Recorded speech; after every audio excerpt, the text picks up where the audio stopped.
and the topic is the Harlem Renaissance. And of course, doctors, before we had our final commercial break, I think we promised that we would try to deal with the significance of the Harlem Renaissance. Certainly it was a very, very important and significant period in the African-American experience as well as in the American experience.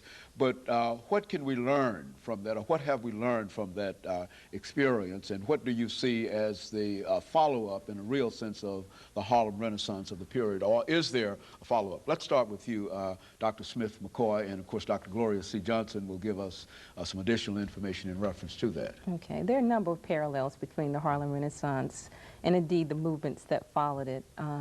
And I think probably we should even go back before the Renaissance, because there, as we say, there was evidence of black letters prior to that, even beginning as early as Phyllis Wheatley in the 1700s.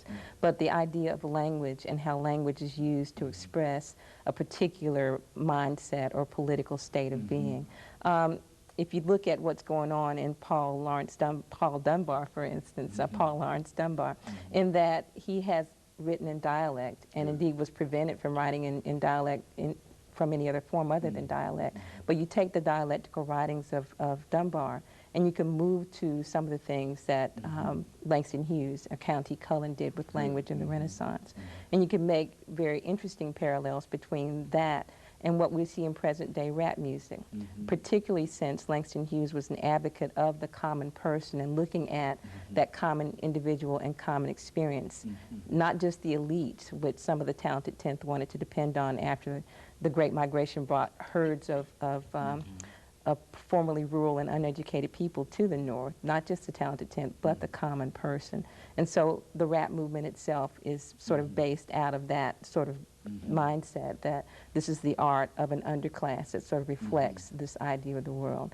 And indeed, some of the parallels that you see having coming out with the idea of black masculinity or the place of women in political movements, and what does it mean to be black at all, are the same questions that we're asking today.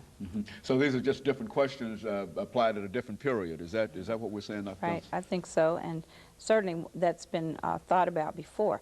Around I guess it was about 54, it was about 30 years after his first dinner for through Opportunity magazine, Dr. Charles S. Johnson wrote an article about the Negro Renaissance and its significance, and he decided there that one of the important things that happened from the Negro Renaissance was that many of the people were still writing and still producing, but that at this point their art was being seen as part of a mainstream art, that things were being introduced into mainstream American writing.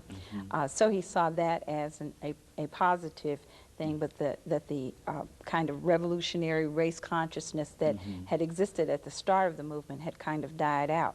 That then has been rekindled at other periods in our own history. For instance, in the 60s, we have what we call the Black Arts Movement of the 60s, where the whole concept of a black aesthetic was discussed over and over.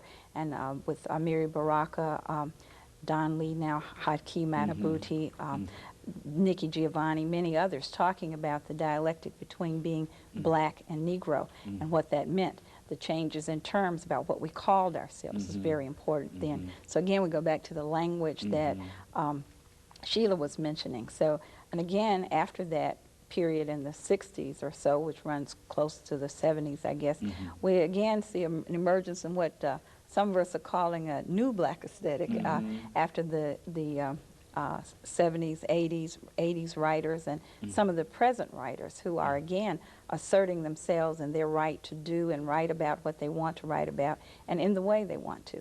And so back with Langston Hughes's statement, his article called The Negro Artist and the Racial Mountain, where he talks about the idea of the what the Negro artist was supposed to do, but he declares as a kind of manifesto for the younger writers that they will write about what they want to do, when they want to do it, and and how they want to do it, which became the kind of thing that the younger writers were very much involved in. But later, many of those same writers sought acceptance in mainstream writing as they grew older and became more established. So we see that kind of cycle in terms of development of literature, I think.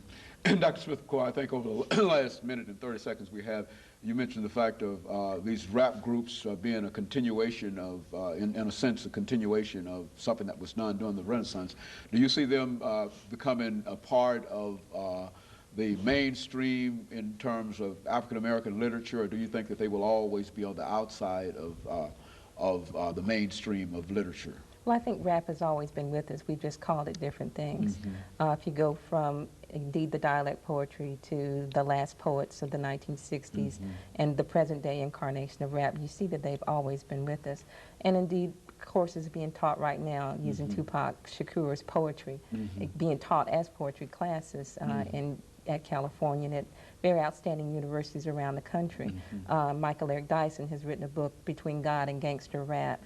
Houston Baker, a noted intellectual, has written about the politics of rap and looking at rap in its relationship to the blues ideology that preceded it. So I think it will always be with us.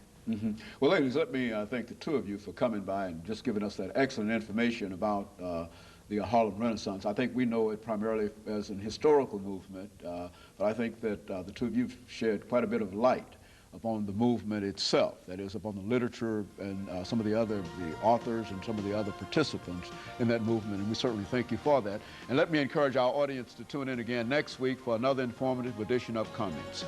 Thank you and good morning.